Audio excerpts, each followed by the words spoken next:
차도 오늘 8월 28일이고요 차돌이 일 나왔습니다. 금방 제 경찰서를 갔다 왔어요. 경찰서에 참 오랜만에 간다고 해야 되나요? 거의 갈 일이 없죠. 저 평생 태어나서 가본 적이 거의 없습니다. 뭐 지갑 찾으러 가거나 그런 일 아니구나. 근데 대리운전 하면서 이렇게 벌써 두 번이나 가요. 예.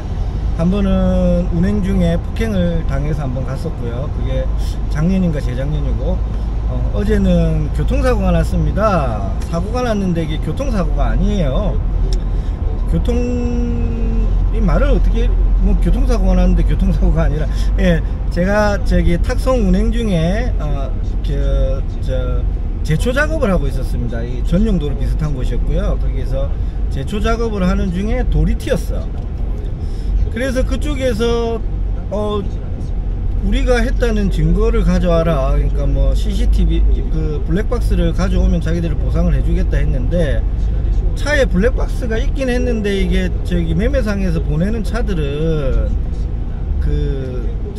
블랙박스를 꺼놔요. 그래서 사진이 안 담겨 있었죠. 사진이 있었다 그래도 뭐 돌이 오는 것까지는 찍히진 않았을 것 같긴 하지만, 그래도 영상이 있었으면 그 제초 작업을 하는 제초기 돌리는 사람 바로 딱 지나가면서 퍽 하고 깨졌거든요.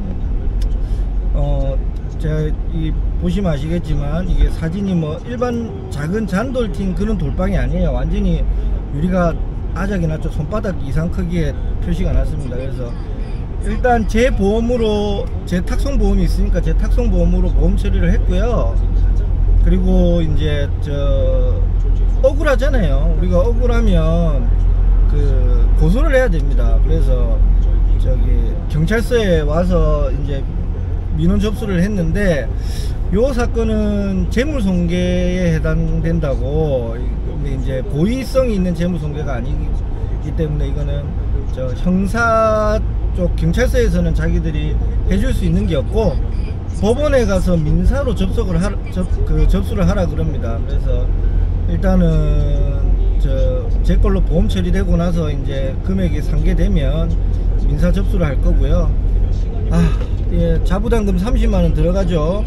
자부담금 30만원 벌기 위해서 어제 엄청 열심히 일했습니다. 이거 제가 아무리 뭐 민사소송 걸고 이래저래 고생해도 제가 보상을 받기는 어렵지 않을까 하는 생각도 조금 듭니다. 예, 그래도 어쩌겠습니까? 해야죠. 억울한 거는 억울한 겁니다. 아이고. 그래서 저는 일단 뭐 오늘 아침부터 경찰서 갔다 왔습니다. 그리고 지금 용인 오토부에서 대전 가는 거 탁송 잡고 이동 중이고요. 오늘 이왕 이렇게 된 김에 제가 보험 접수에 관해서, 탁송이든 대리든 이 보험 접수에 관해서 제가 아는 선에서 말씀을 드리도록 하겠습니다. 일단 제가 그저께 말씀드렸다시피 우리 대리운전이든 탁송이든 하면 단점 중에 하나가 사고의 위험. 예, 몸이 킥보드 타고 이런 몸이 다치는 사고도 있지만 교통사고에 대한 이런 위험도 많죠. 그래서 사고가 나면 뭐 상황실에 전화를 하시는 분들이 계세요. 근데 사실 내 소속 상황실에는 전화할 필요가 없고, 그 오더를 준 상황실에는 이런 사고가 났다라고 보고를 해야 됩니다. 그러면은 그쪽에서 보험 접수해 달라 그러는데, 우리 상황실에서는 해줄 수 있는 게 하나도 없어요. 뭐 우리 상황실에서 뭐 어떻게 친절하게 해줄 거다, 접수를 해줄 거다라고 생각하는데, 저희 상황실, 저희 소속 사무실에다가는 이야기할 필요가 하나도 없고요. 그냥 어디다가 전화를 해야 되냐면, 로지든 콜마너든 이게 내 정보에 보면 쭉 밑에 내려보면은 보험이 있습니다. 보험 증권이 있는데, 거기 보험 증권에 보면 뭐 현대해상도 있고 KB도 있고 뭐 이렇게 여러 종류의 이제 보험사가 돼 있을 거예요. 그 보험회사에 사고 접수하시면 됩니다. 내 차 보험 접수하듯이 그렇게 접수를 하셔가지고, 사고가 이렇게 해서 났고 이제 접수해달라 그러면 사고 접수를 해줍니다. 사고 접수를 해주고, 뭐 보상이 좀 만족스럽지 못하죠. 내 차가 아닌 남의 차이기 때문에 이렇게 뭐 상대방이 렌트를 요구할 수도 있는데, 뭐 내 자동차 보험하고 똑같아요. 내 자동차 보험도 내가 사고 낸 거는, 그쵸, 내가 가다가 단독 사고를 내면 어떻습니까? 렌트 안 됩니다. 렌트 안 되고. 그리고 내 자차도 이 한도라는 게 있죠. 그래서 자차 한도가 우리 보통 대리 탁송 보험은 3천만원 돼 있습니다. 이게 좀 부족하죠. 외제차들을 많이 몰고 하다 보니까. 그래서 이제 이슈들이 많이 되고는 있는데, 사실은 보험사 측에서도 그런 것 같아요. 모든 차에 자차 한도를 다 적용시키기 위해서 뭐 몇 억씩 되는 롤스로이스급 외제차급을 넣을 수는 없으니까, 이게 뭐 우리나라 국민차급 수준으로 해서 그렇게 이제 소나타급으로 넣은 것 같은데, 최근에 외제차들 사고가 많아지다 보니까 이 보험 한도에 문제가 많지 않냐, 이런 이야기들이 많이 나오고 있는 것 같아요. 요거는 시간이 지날수록 차차 개선될 것 같고, 최근에도 이제 그 한도가 올라가는 쪽으로 개선되고 있는 중이죠. 어제 제 사고 같은 경우는 수출 가는 중의 차량이었기 때문에 창문만 파손돼서 일단 보험 접수는 잘 했는데, 사실 이게 보험사 측에서 지급을 하고 제가 이제 자부담금 30만원을 내면 끝날 것 같기는 합니다. 일단 뭐, 그리고 저는 그 보험 금액이 나오면 그걸 가지고 민사에, 법원에 가서 민사 접수를 해야 된다고 해요. 저는 사실 민사 접수 해본 적은 한 번도 없는데 이번에 처음 해보게 됐네요. 한번 경험을 해보도록 하겠습니다. 그리고 민사 접수하는 것도 요래저래 다 이렇게 하도록 하겠습니다.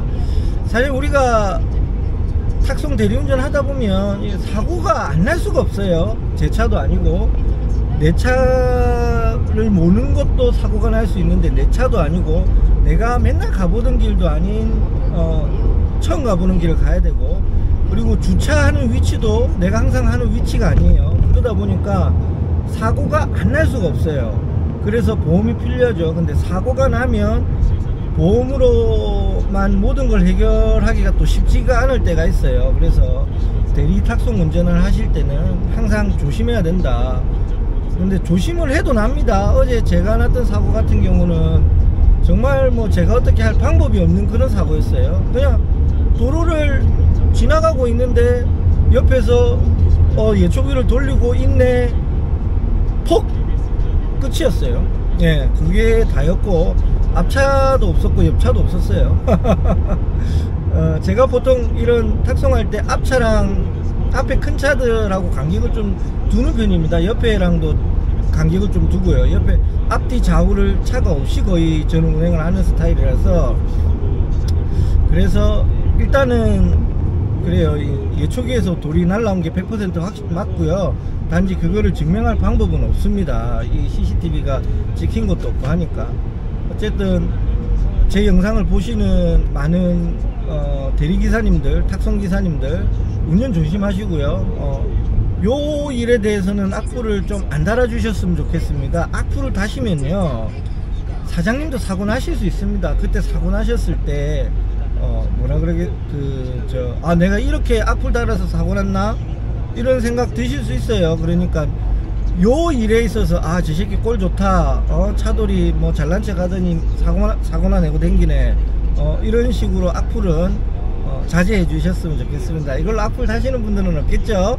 다들 사고 내지 말고 화이팅! 오늘 저는 또 사고 나면 멘탈 붕괴돼서 일 못 하시는 분들 제법 되는데, 저는 사고가 워낙 많이 나서 그런 부분은 없어요. 그래서 어제도 사고 나고 나서 사고 처리 잘했고, 그리고 이제 또 열심히 운행했고, 그래서 사실 어제 번 돈 가지고 자부담금은 다 낼 수 있어요. 자부담금은 어제 하루 만에 다 벌었고요. 그래도 더 벌어야죠. 예, 자부담금으로 끝나지 않을 수도 있어요. 뭐 거의 끝날 것 같은데, 일단은 벌 수 있을 때 더 벌고, 제일 걱정되는 거는 사고 건수가 많아서 이제 보험 재약정이 어렵게 되는 게 제일 어렵긴 해요. 그래도 일단 뭐 어떻게든 방법은 있겠죠. 있기를 바랍니다. 자, 저는 대전 가서 오늘 일 계속 시작할 거고요. 오늘 그냥 뭐 나중에 저기 법원 가서 민사 접수하고 이렇게 하게 되면 또 저기 거기에 관련된 영상 한번 올려보도록 하겠습니다. 차돌 다들 안전 운전하십시오.